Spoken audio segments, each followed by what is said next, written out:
Here's the front wall of the theater.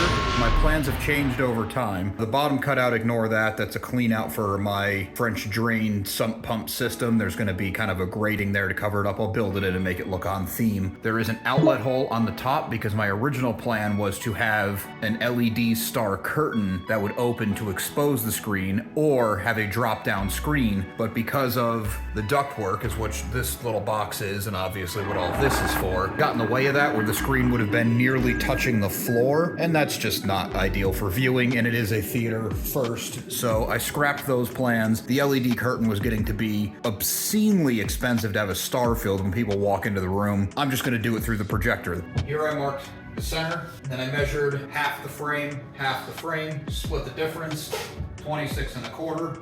Marked where each bracket's gonna be. 2 brackets hold the screen up, doesn't really weigh anything, you don't need much more than that. I got sheetrock anchors if I don't hit a stud, which I'm not going to.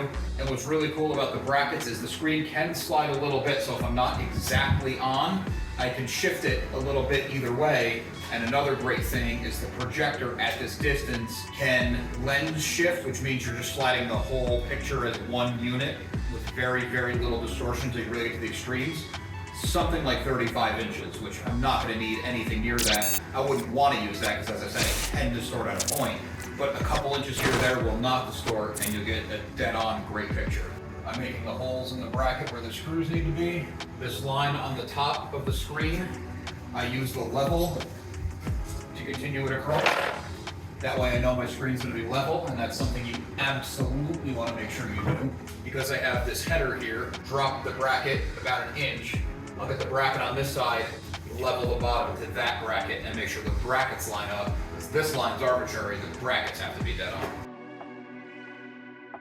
Got this little torpedo level to make sure the bracket is exactly level, because you want your screen to be exactly level. One thing I find weird about my new modern digital Sony projector is it doesn't do keystoning, which is kind of a shift this way. That made it a lot easier at one point, a couple theaters back. I had the screen hung just about level. The keystoning let me just inch the picture down, did all the corrections for me, no issue. I mean, I guess I could just hang things perfectly, but it's important to make sure this is, I don't know about all digital projectors. I have a Sony, no keystoning.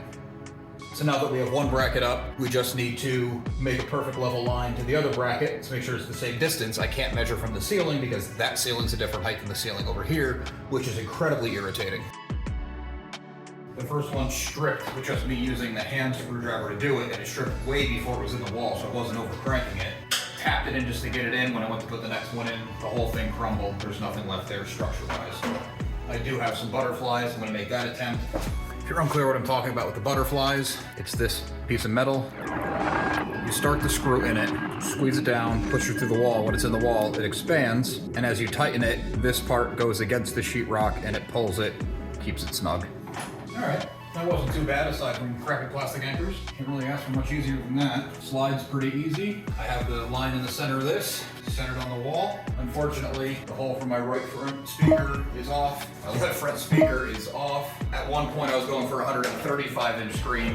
I went down in size because it would have been way too low and look kind of absurd, especially because I want to end up with 2-tiered seating at some point. So I am gonna have to bring those in. Not a huge deal. The other issue is while it is 120-inch diagonal, the acoustically transparent is 99 inches. So I have to get my speakers in that 99-inch perforated section for the sound to come through, and you want equal spacing from your front and your left and right channels. Yeah, I sadly think it looks a little bit small on the wall there. That's maybe 1 foot off the floor. If you're gonna have a second row of seating that's on an 8-inch riser, you don't want your picture touching the floor. I need a 6 or 7 inches for that clean out on the bottom, so that's unfortunate. I think all in all, I'm gonna be happy with it when it's finished. It's a bare room right now, so it's kind of getting lost.